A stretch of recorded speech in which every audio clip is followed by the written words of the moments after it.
이어서 슬기로운 생활백서 시간 국민권익위원회와 함께 떠납니다. 우리의 권익을 찾아서 2021년에는 20만 3천 건의 교통사고가 발생했다고 합니다. 15초마다 한 명이 죽거나 다친 건데요. 교통사고로 인한 사회적 비용이 27조, 정부 예산의 4.8%나 된다고 합니다. 교통사고 예방과 안전한 교통환경 조성을 위해서 도로 노면 표시 개선이 이루어진다고 하는데 어떤 내용인지 국민권익위 경찰민원과 양용석 조사관과 이야기 나눠보겠습니다. 안녕하십니까? 안녕하십니까? 네, 교통사고를 줄이기 위한 사업을 국민권익위가 추진을 하고 있네요. 저는 경찰만 하는 거라고 생각했는데 이게 국민권익위의 업무가 맞습니까? 이제 정부 조직법상 교통안전 확보는 경찰청 소관 업무죠. 예. 네. 하지만 국민의 생명과 안전 확보는 뭐 무엇과도 바꿀 수 없는 정부의 최우선 목표거든요. 그럼요. 예, 그러니까 경찰청뿐만 아니라 다른 정부기관들도 그 할 수 있는 부분을 찾아서 노력할 의무가 있다고 하겠습니다. 예. 네. 현 정부에서 120개 정도 그 국정과제를 선정을 했거든요. 그랬죠. 그 중에 그 하나가 국민이 안심하는 생활안전 확보입니다. 예. 그래서 국민권익위도 여기 동참하고자 그 최근 5년간 처리한 교통민원 1,535건을 분석을 해봤거든요. 네. 예, 그랬더니 민원이 발생하는 주요 원인 중 하나가 그 도로 노면 표시더라고요. 아, 도로에 이렇게 뭐라고 써 있는 그런 것들. 네, 혹은 이제 차선이라든지 예, 예. 이제 횡단보도라든지 이런 것들이 다 노면 표시인데요. 예. 그래서 이제 경찰청하고 이제 도로교통공단에 찾아가서 저희가 이제 사업 제안을 했죠. 사업 제안을 했고 그래서 이제 지난 3월 8일 날 예. 그 대통령실에서 주관해가지고 그 국민권익위원회하고 경찰청 도로교통공단 책임자들이 모여서 예, 협의를 완료했습니다. 그래서 예, 사업을 추진하게 된 겁니다. 그렇군요. 모든 정부 기관들이 할 수 있는 부분을 찾아서 노력을 한다라는 부분이 인상적이었는데 그러면 지금 도로 노면 표시에 어떤 문제가 있다는 말씀이신 거잖아요. 네, 뭐 꼭 이제 뭐 잘못됐다 이런 부분보다 예. 이 운전자들이 착각할 수 있겠다, 혼란할 헷갈릴 수 있겠다. 수 있다. 예, 이런 부분들이 중점입니다. 예. 네, 그 교차로를 통과할 때 보면 이제 차로가 일치하지 않는 경우가 있습니다. 아. 왜냐하면 이제 도로 폭이 갑자기 늘어나면서 예. 네, 여기선 3차로였는데 저쪽은 4차로가 되는데 맞아요. 이게 3차로와 일직선상으로 선형이 맞춰서 늘어나는 게 아니라 이게 약간 이제 중간쯤 이렇게 차선이 맞습니다. 이렇게 만들어지는 거예요. 가끔 있더라고요, 그런 곳이. 네네. 그런 데도 있고 이제 좌회전 차로인지 직진 차로인지 이게 헷갈리게 표시돼 있는 거. 예, 그런 경우 또 뭐 횡단보도 노면 표시가 훼손된 경우도 예. 있는데요. 실제 사례로 저희 민원 사례로 보면 그 A 씨와 B 씨가 이제 각각 1차로와 2차로에 대기를 하다가 예. 이제 직진 신호가 떨어졌거든요.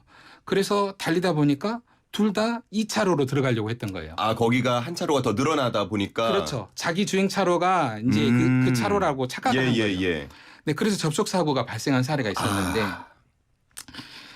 청취자분들 중에도 이제 그런 비슷한 경험을 예. 뭐 꼭 사고는 아니더라도 맞아요. 이게 헷갈리는 경우가 이렇게 그런 왜 이렇게 옆차랑 가까워지지? 이런 경험을 저도 그렇죠, 했거든요. 그렇죠. 예. 네, 그런 일에 어떤 경험이 있을 것 같은데요. 이럴 때 이제 교차로에다가 점선이나 색깔 맞아요. 유도선을 이렇게 그려주면 음. 표시를 해주면은 교통사고 예방에 분명히 효과가 있습니다. 예. 네.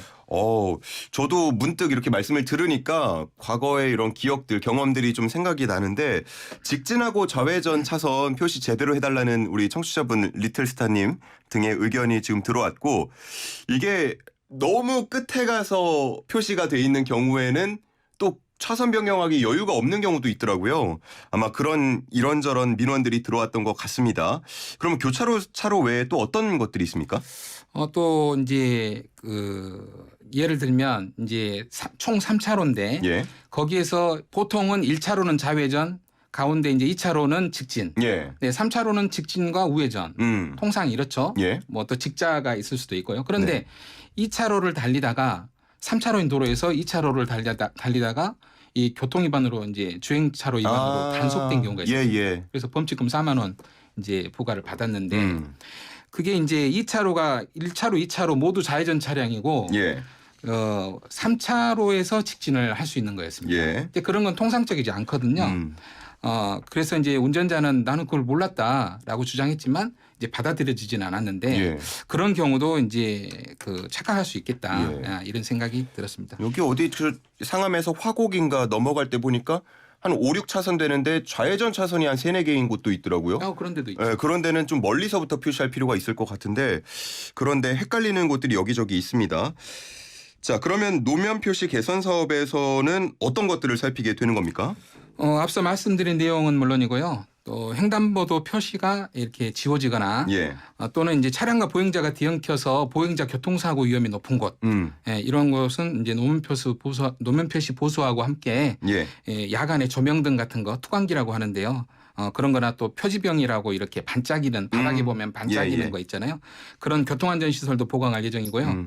그 교통신호와 노면 표시가 약간 엇맞는 잘 예. 맞지 않는 곳도 개선할 계획입니다. 알겠습니다. 네, 또 네네. 그 우회전 할 때 그 횡단보도 신호되기 때문에 차량 정체가 자주 발생하는 곳은 예. 횡단보도 위치도 조정을 할 거거든요. 알겠습니다. 네네. 여기까지 듣도록 하겠습니다. 교통사고 예방 아무리 강조해도 지나치지 않습니다. 계속해서 노력해 주시기를 부탁드리겠습니다. 네, 잘 알겠습니다. 고맙습니다. 네, 감사합니다.